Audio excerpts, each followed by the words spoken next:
ஒவ்வொரு அனிவர்சரிக்கும் கிஃப்ட் பண்ண ஜுவல்ஸோட ரெடி ஆயிட்டேன். பட் இன்னைக்கு எப்பவுமே நம்பிக்கையான கிருஷ்ணிகா ஜுவல்லர்ஸின் new design. Happy anniversary love. Krishnika jewellers, Ealing road, Wembley. Trusted for generation.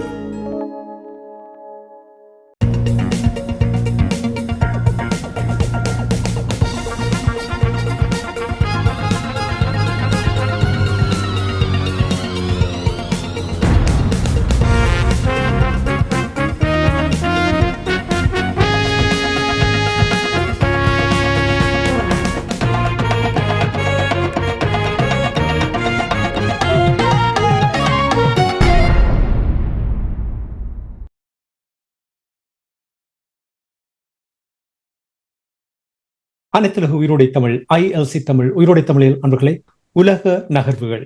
உலக நகர்வுகள் நிகழ்ச்சியில் பிரித்தானியாவிலிருந்து போரியல் ஆய்வாளர் அரசு அவர்கள் இணைந்து உலக நகர்வுகளை அவதானித்து உயிரோடை தமிழ் உறவுகளுக்கு எடுத்து வரும் நிகழ்ச்சியாக இந்த நிகழ்ச்சி ஒவ்வொரு செவ்வாயும் பிரித்தானிய நேரம் 8 மணி பிரதான செய்திகளை தொடர்ந்து இடம்பெறுகின்றது என்பதை அறிய தந்து இங்கே கலையத்தில் எங்களோட பொறியியல் ஆய்வாளர் அரசு அவர்கள் இணைந்திருக்கின்ற. வணக்கம் அரசு அவர்களே.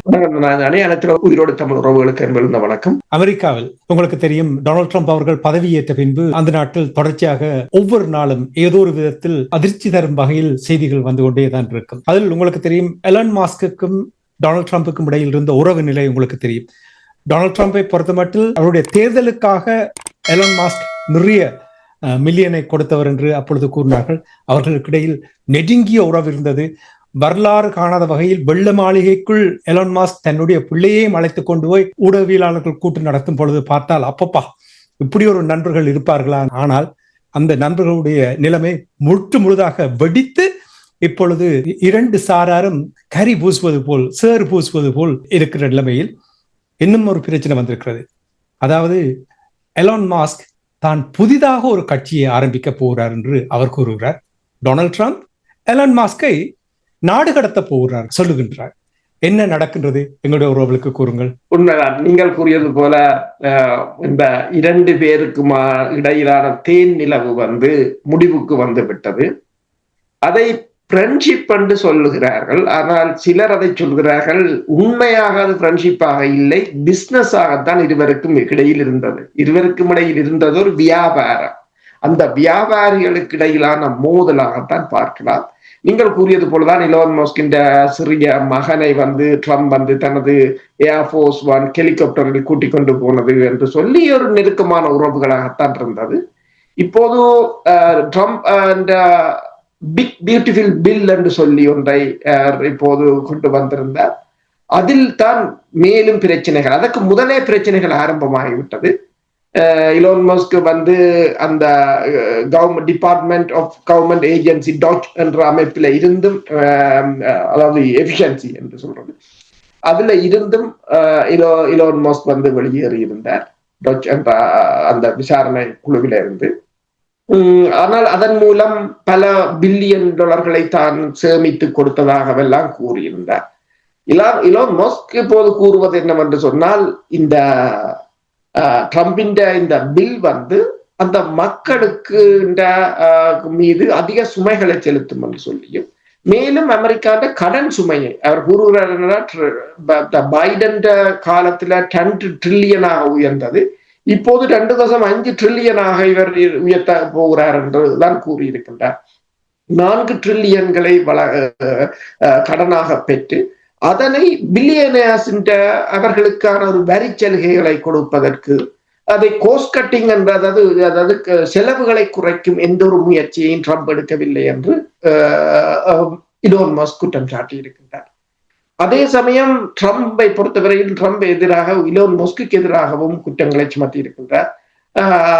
கடந்த வாரம் பேசும்போது அவர் கூறியிருக்கிறார், தான் எலக்ட்ரிக் காரை வாங்க போவதில்லை என்று சொல்லியும், தன்னிடம் இருக்கின்ற ஒரு காரை வாங்கியிருக்கிறார், அதை பயன்படுத்தவில்லை, அதை விற்கிறா $69 தான் விற்கலாம் என்றும் சேரடித்திருக்கின்றார். அது மட்டுமல்லாது எலக்ட்ரிக் கார்ல ஒரே ஒரு நன்மை என்னென்றால் எக்ஸ்ப்ளோட் பண்ணும், வெடித்து விடும் என்று தான் கூறியிருக்கின்றார். வேறு ஒன்றோ அதில் நன்மை இல்லை என்ற மாதிரி கூறியிருக்கின்றார். இப்ப இரண்டு தரப்பும் ஆளுக்கு மேலால் சேரடித்த வழியே இருக்கிறார்கள்.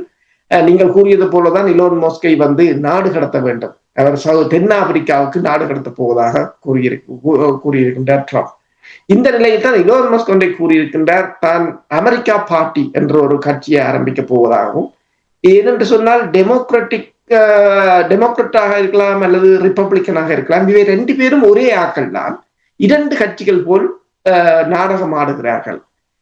இந்த 2 கட்சியும் மாறி மாறி வந்து அமெரிக்காவில் ஒரே பாலிசியை தான் கொண்டிருக்கிறார்கள்.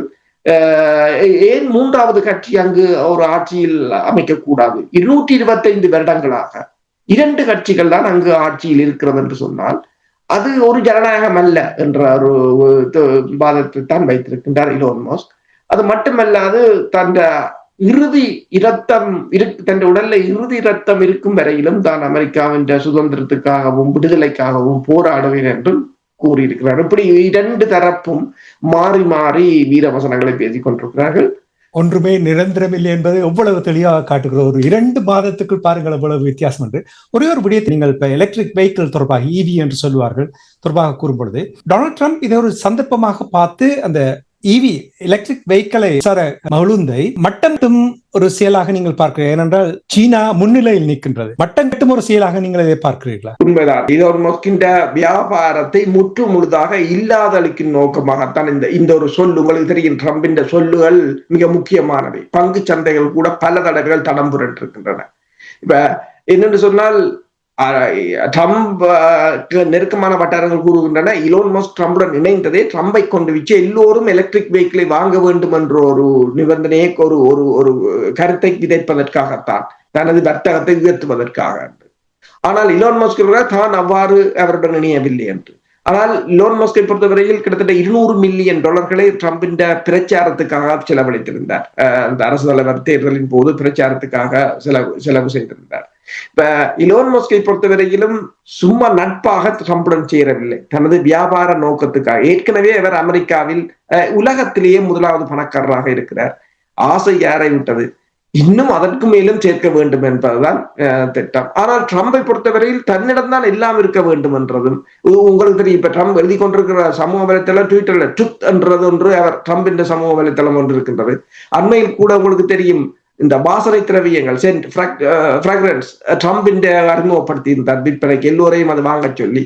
அப்படி அந்த வியாபாரமாக இப்ப அமெரிக்கா மொத்தமாகவும் சில்லறையாகவும் விற்கப்படுகின்றது என்ற ஒரு நிலைக்கு அமெரிக்கா போய்விட்டது. 2 தரப்பாலும் அவ்வாறு ஒரு நிலை. இலோன் மஸ்கை பொறுத்தவரையில் அமெரிக்கா பார்ட்டி இந்த 2026ஆம் ஆண்டு இடம்பெற போகின்ற மிட் டேர்ம் எலெக்ஷன்ல அதை குறிவைத்து போட்டியிட போவதாக கூறியிருக்கின்றார். அது மட்டுமல்லாது ட்ரம்பின் அந்த H1B விசாவை ட்ரம்ப் ரத்து செய்ததுக்கு எதிராக சமூக வலைத்தளத்தில் இந்த திங்கட்கிழமை அவர் சாடி இருக்கிறார். அவர் சொல்லியிருக்கிறார் என்னென்றால், இந்த H1B விசாவில் வந்தவர்கள் தான் டெஸ்லாவை உருவாக்கினார்கள், ஸ்பேஸ் எக்ஸை உருவாக்கினார்கள், 100க்கும் மேற்பட்ட கம்பெனிகளை உருவாக்கினார்கள் என்பதை ட்ரம்ப் மறந்து விட்டார்.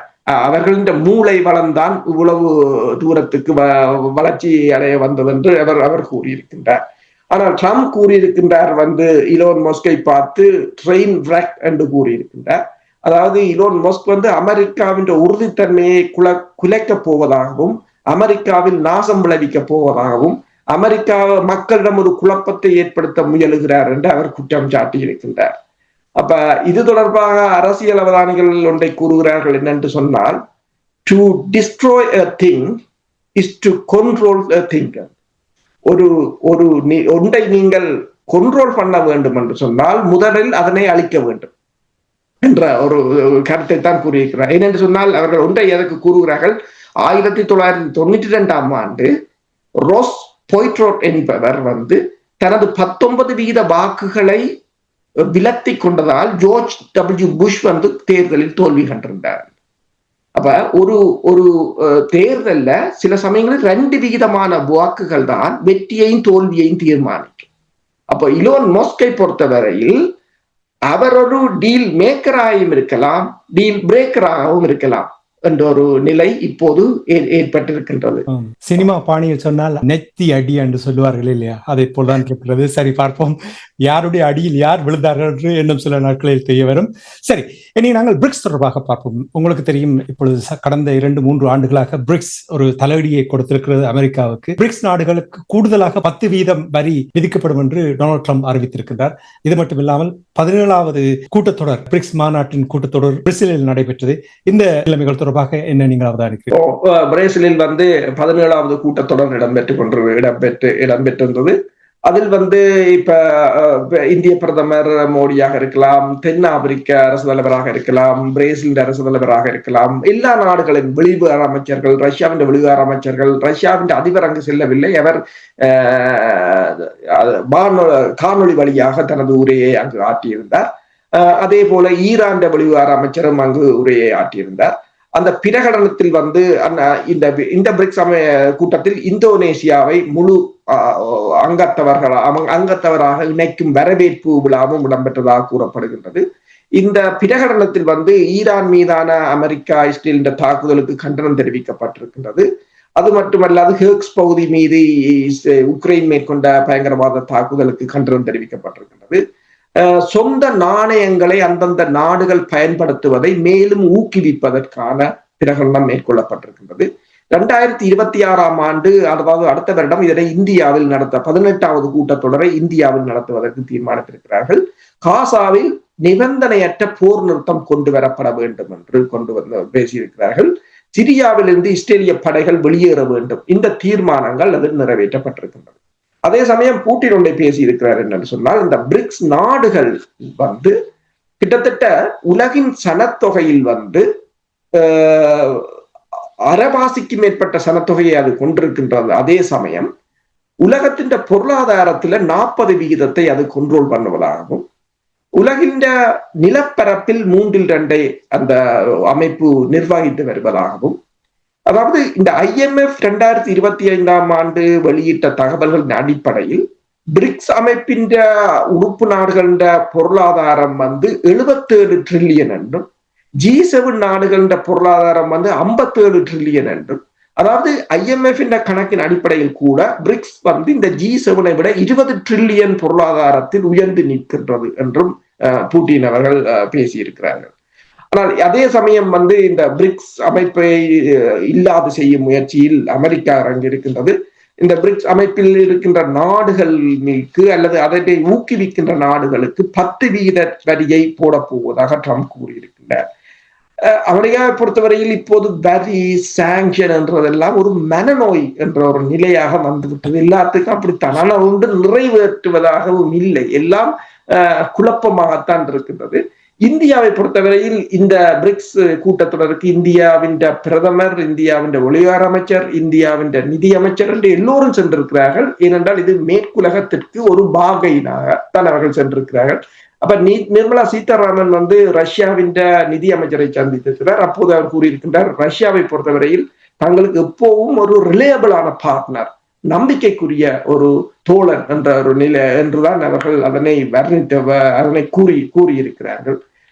அதே சமயம் தென் ஆப்பிரிக்கா ஒன்றை சொல்லி இருக்கின்றது, பிரிக்ஸ் அமைப்பு தனியென்ற அபிவிருத்தி நிதி மட்டுமல்லாது உலகத்தில் நடக்கின்ற சண்டைகள், பிரச்சனைகள், போர்களில் ஒரு தீர்வை கொண்டு வரக்கூடிய அமைப்பாக மாற வேண்டும் என்ற கருத்தையும் அவர்கள் முன்வைத்திருக்கிறார்கள். பிரேசில் அதிபர் கூறியிருக்கின்றார், பிரிக்ஸ் அமைப்பு தனது சொந்த நாணயத்தை இனிமேல் நாங்கள் டாலரிலிருந்து மெல்ல மெல்ல வெளியேறுவதை நாங்கள் மேலும் ஊக்குவிக்க வேண்டும் என்று கூறியிருக்கின்றார். 1990களில் 80% இருந்த டாலரில் கையிருப்பு இப்போது 57% குறைந்திருக்கின்றது. மெல்ல மெல்ல டாலரிலிருந்து பலர் வெளியேறி கொண்டுதான் வருகிறார்கள். இந்த நிலையில் பிரிக்ஸ் அதனை மேலும் ஊக்கப்படுத்துவதாகத்தான் இந்த மாநாட்டில் பேசியவர்கள் அனைவரும் பேசியிருக்கிறார்கள். இனி அங்கத்தவ நாடுகள் அதிகரித்துக் கொண்டு வருவதாக, கொஞ்சம் கொஞ்சமாக அதிகரித்துக் கொண்டு வருவதாக கூட கூறப்படுகின்றது. பொறுத்திருந்து பார்ப்போம் எவ்வாறு இந்த விடயங்கள் நகர்கின்றன என்று. இந்த அமெரிக்கா பிரிக்ஸ் தொடர்பான விடயங்களை நிறைவு கொண்டு வர போன்றோம். இன்னொரு விடயத்தை 2-3 நாட்களுக்கு முன்னதாக அமெரிக்கா டெக்சஸ் பகுதியில் வெள்ளத்தால் சிக்கி உயிரிழந்தவர்களுடைய எண்ணிக்கை 90க்கு மேல் ஆகிவிட்டது என்று கூறுகிறார்கள். தொடர்ச்சியாக புயல் எச்சரிக்கை வந்து கொண்டிருக்கின்றதையும் கூறுகிறார்கள் என்ற செய்தியை எங்கள் உறவுகளுக்கு தெரியப்படுத்திக் கொண்டு நாங்கள் இந்த நிகழ்ச்சியை தொடர்ந்து கொண்டு வந்து மீண்டும் இன்னும் ஒரு நிகழ்ச்சி இணைந்திருப்போம். அதுவரைக்கும் நன்றி, வணக்கம். அரசோகளே நன்றி, வணக்கம். எமது பார்வையாளர்களுக்கு வணக்கம். மக்களின் குரலாய் ஓங்கி ஒலிக்கும் இலக்கு மின்னிதழ் மற்றும் உயிரோடை தமிழ் வானொலி ஆகிய இவ்விரு ஊடகங்களும் உங்களைப் போன்ற எமது நேயர்கள் நண்பர்களின் ஆதரவிலேயே இயங்கி வருகின்றன. மிக குறைந்த வளங்களுடன் பல இடர்கள் மற்றும் தடைகளை தாண்டி பயணிக்கும் எமது ஊடகங்களின் பணிகள் மேலும் வளர உங்களால் முடிந்த நிதியுதவியை வழங்கி இன்னும் காத்திரமான செயற்பாடுகளை முன்னெடுக்க உதவுமாறு மிகவும் பணிவன்புடன் வேண்டி நிற்கின்றோம். உங்கள் பங்களிப்பு உங்களின் உரிமை குரலாய் ஓங்கி ஒலிக்கும். நன்றி.